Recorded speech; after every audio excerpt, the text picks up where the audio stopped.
fast, sitting here praying that this night's gonna last. You got it all on tap, I'm loving your vibe, always have your back. We like all the same tracks, listen all night in the sheets all black. Halo semua, salam sejahtera Malaysia, tuan-tuan dan puan yang saya amat hormati semua. Sudah pasti kita dikejutkan dengan berita seorang bekas Perdana Menteri yang akan dipanggil oleh SPRM berkaitan dengan penyalahgunaan dana RM700 juta. Pada akhirnya, dipercayai sebelum ini, selepas SPRM membuat kenyataan, akan memanggil seorang bekas Perdana Menteri. Seperti yang dijangkakan, jangkaan Anda tepat, yaitu Ismail Sabri Yaakob yang dipanggil. Pada akhirnya, saudara-saudara, spekulasi demi spekulasi dibuat. Apakah sebenarnya yang berlaku berkaitan dengan penyalahgunaan dana RM700 juta itu? Adakah memang Ismail Sabri Yaakob bersalah? Ataupun adakah Ismail Sabri Yaakob memang menjadi dalang ini? Siapapun juga dalang itu sudah pasti perlu dikenakan tindakan undang-undang. Nah, saudara-saudara yang amat dihormati semua, satu artikel dari Malaysia Kini, SPRM sudah rakam keterangan Ismail Sabri. Nah, mungkin ada yang kata Ismail Sabri Yaakob akan masuk penjara, akan dihukum. Nah, tetapi saudara-saudara belum pun ada keputusan begitu. Menjadi persoalan itu saya rasa tidak ada masalah, tetapi untuk membuat keputusan, menyebarkan keputusan bahwa Ismail Sabri di penjara itu adalah salah. Yang pasti menjadi persoalan adakah memang Ismail Sabri Yaakob ini bersalah atau tidak.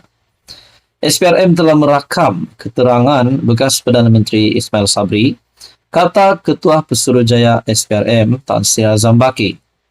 Ini bagi membantu siasatan berhubung penggunaan dana RM700 juta yang dibelanjakan untuk tujuan publicity dan promosi semasa pentadbiran terdahulu, katanya pada satu kenyataan.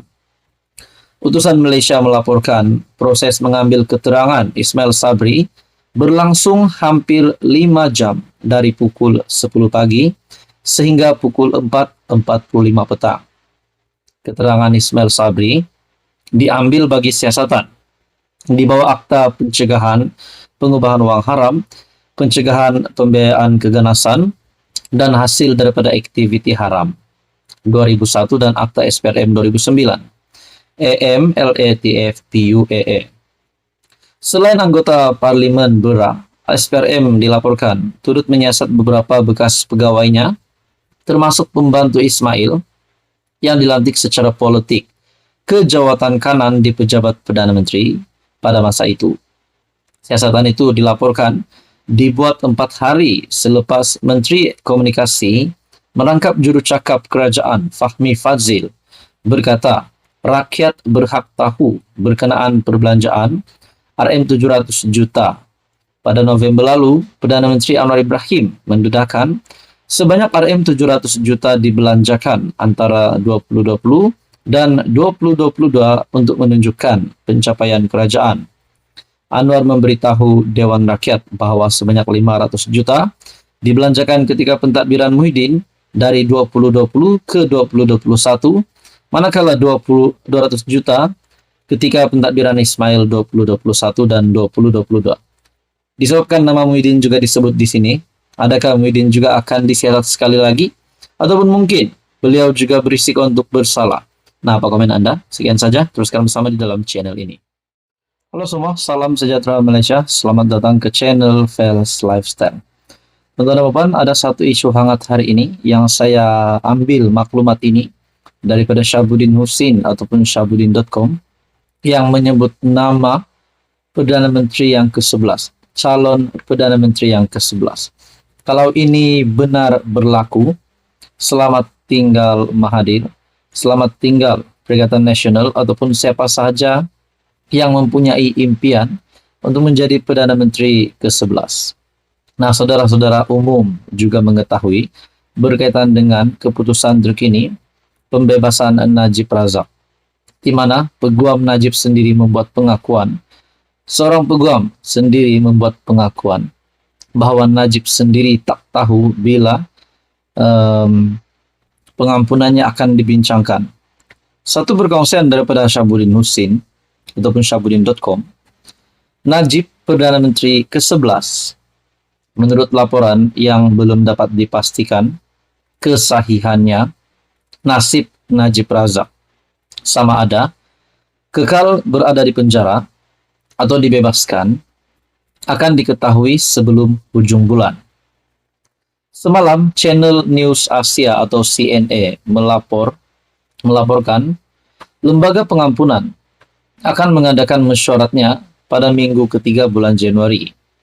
Kata laporan itu, permohonan pengampunan akan dibincangkan dalam mesyuarat tersebut dan bekas Perdana Menteri itu mungkin akan diberi pengampunannya, seterusnya dibebaskan dari penjara. Bagaimanapun, Peguam Najib Syafi Abdullah menolak laporan CNA itu atas sandaran mereka tidak pernah dimaklumkan mengenainya. Kami sebagai Peguam Najib tidak pernah dimaklumkan berkenaan tarik mesyuarat lembaga pengampunan atau jika ada berkaitan permohonan pengampunan anak guam kami. Maka kami jadi tergamam bagaimana CNA telah membuat spekulasi dengan berita tidak berasas ini, katanya dalam satu kenyataan. Lembaga pengampunan wilayah persekutuan dipengerusikan oleh Yang di-Pertuan Agong dengan anggota lain ialah Menteri Wilayah Persekutuan, Peguam Negara serta 3 lagi yang dilantik Agong. Berikutan laporan CNA itu, meskipun isu menjatuhkan kerajaan masih diperbualkan, tetapi sejak semalam lebih ramai yang berminat untuk berspekulasi mengenai nasib Najib. Ada peluangkah Najib dibebaskan? Sebahagian besar merasakan anak sulung Tun Razak itu mempunyai peluang cerah untuk dibebaskan.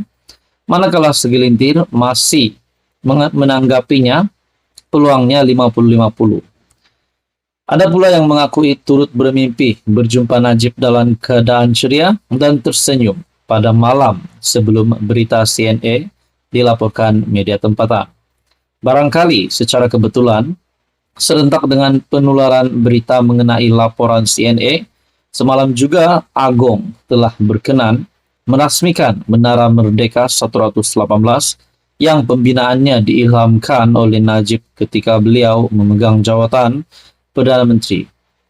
Nah, di dalam artikel ini menyebut juga, sebenarnya sukar meramalkan sama ada Najib akan dibebaskan atau kekal berada di penjara. Cuma insting saya kuat mengatakan, jika beliau bebas, beliaulah yang akan menjadi Perdana Menteri ke-11 selepas ini, menurut Syabuddin. Nah, saudara-saudara, dalam hal ini saya sendiri banyak ditanya mengenai kedudukan Najib. Jika benar, lembaga pengampunan akan bermesyuarat sebelum ujung bulan ini. Nah, saudara-saudara, apa komen Anda? Menurut Syabuddin, insting beliau kuat mengatakan, jika Najib dibebaskan, beliaulah yang akan menjadi Perdana Menteri ke-11. Apa komen Anda? Sekian saja, teruskan bersama di dalam channel ini.